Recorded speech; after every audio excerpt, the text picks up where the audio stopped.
5वां मैच जीतकर उसे जेल से बाहर निकालने के लिए अपनी पत्नी की मौत की जांच के मकसद से गोदा के पास कोई और विकल्प नहीं था। उसने तुरंत ही मुखौटा पहने आदमी की टीम में शामिल होने का निर्णय ले लिया। जब उसने प्रसिद्ध रेसिंग ड्राइवर को देखा, पीछे की तैयारी की जिम्मेदारी संभाल रहे तीनों लोग बहुत उत्साहित थे। छोटे मुकाबले का सामना करते हुए गोदा भी लापरवाह नहीं था। उसने तुरंत ही दौड़ की रणनीति पर काम करना शुरू कर दिया। दौड़ को 3 चरणों में बांटा गया था। पहले 2 चरणों में केवल अपनी जान बचाना था, आखिरी चरण में तो स्पीड ही मायने रखती थी। जैसे ही वह पहला स्थान ले ले, वह जेल से बाहर निकल सकता था। टीम के साथ ही नियम समझा ही रहे थे, तभी ओल्ड ब्लैक अपने लोगों के साथ वहां आ गया।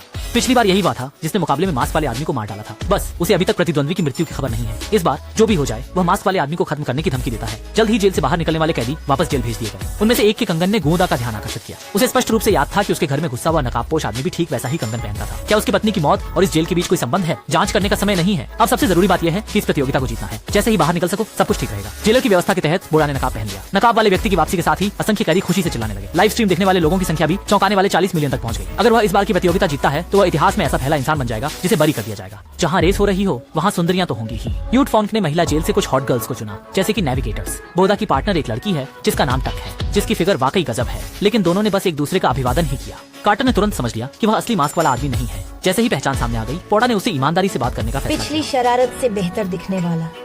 कुछ ही देर में पहला चरण शुरू होने वाला था। विशेष रूप से संशोधित युद्ध वाहन पूरी तरह से तैयार थे। जैसे ही उलटी गिनती अंतिम सेकंड तक पहुंची, सभी ने एक साथ एक्सेलरेटर दबा दिया। पहले चरण में स्पीड की नहीं, बल्कि जीवित रहकर अगले दौर में पहुंचने की होड़ थी। सीमित स्थानों के लिए उन्होंने एक दूसरे पर आक्रमण करना शुरू किया। यही इस प्रतियोगिता की आत्मा थी। बोदा ने अपनी उत्कृष्ट ड्राइविंग कौशल के साथ अग्रणी स्थिति हासिल की, लेकिन उसने इस शानदार प्रतियोगिता की क्रूरता को कम आंका था। ओल्ड ब्लैक ने अपने विशाल आकार का लाभ उठाकर दीवानगी से हमला किया। पहली बार मंच पर आने वाली पोदा को लगातार नुकसान हुआ, लेकिन यह तीव्रता अभी भी मौत की रेस कहे जाने के लिए पर्याप्त नहीं थी। जल्द ही प्रतियोगिता बेहद दिलचस्प सेल्फ इंश्योर को सक्रिय करें।